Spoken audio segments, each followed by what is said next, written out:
प्यारे बच्चों, आज हम आपको एक समझदार चिड़िया की कहानी सुनाएंगे। तो प्यारे बच्चों, एक दफा का जिक्र है, एक गांव में शिकारी रहता था। वो रोज जंगल में जाकर शिकार करके अपने घर का गुजर बसर करता था।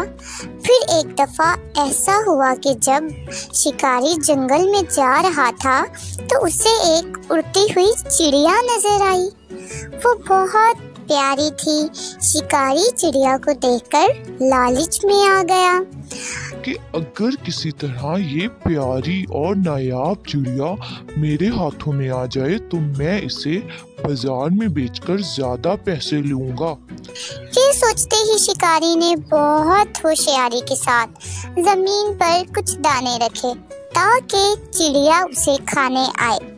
जैसे ही चिड़िया दाने चुनने आई तो शिकारी ने बहुत होशियारी से चिड़िया के ऊपर जाल डाल दिया और इसी तरह चिड़िया जाल में फंस गई। इस पर शिकारी बहुत खुश हुआ और अब इस चिड़िया को फरोख्त करने के बारे में सोच रहा था।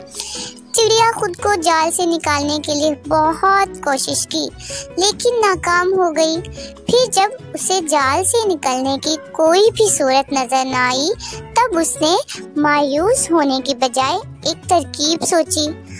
उसने बहुत सुकून के साथ शिकारी की तरफ देखा और कहने लगी कि ए अक्लमंद और होशियार शिकारी, जरा मेरी बात सुनो कि मुझ जैसी छोटी सी चिड़िया को पकड़कर आपको क्या मिलेगा।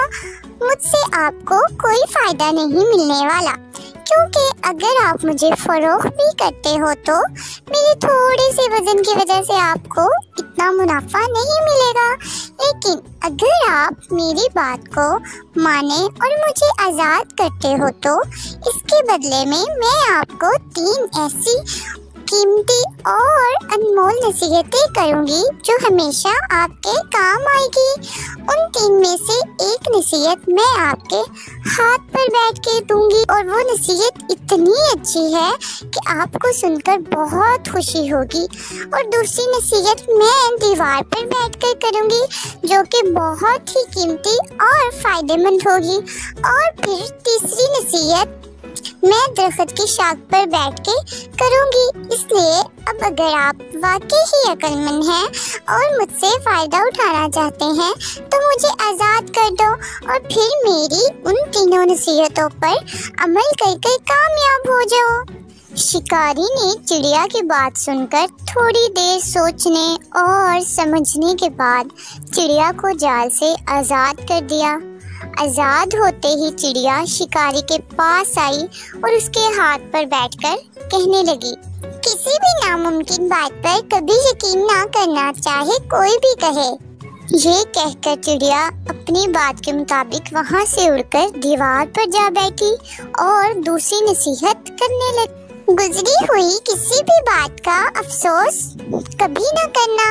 मेरे इस छोटे से वजूद के अंदर एक बहुत कीमती मोती है जो पूरी दुनिया में कहीं नहीं है और इस कीमती मोती को पाकर तुम अपने घर वालों के साथ एक बहुत अच्छी जिंदगी गुजार सकते थे। लेकिन अफसोस कि ये कीमती मोती तुम्हारी किस्मत में नहीं था, क्योंकि तुमने मुझे आज़ाद कर दिया। ये सुनकर शिकारी बहुत अफसोस से रोने और चिल्लाने लगा हो, जैसे उसका कोई अपना उसे छोड़कर इस दुनिया से चला गया हो।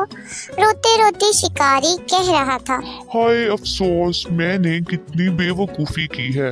हाय अफसोस, काश मैं उस चिड़िया को आज़ाद ना करता, मैं तो बर्बाद हो गया।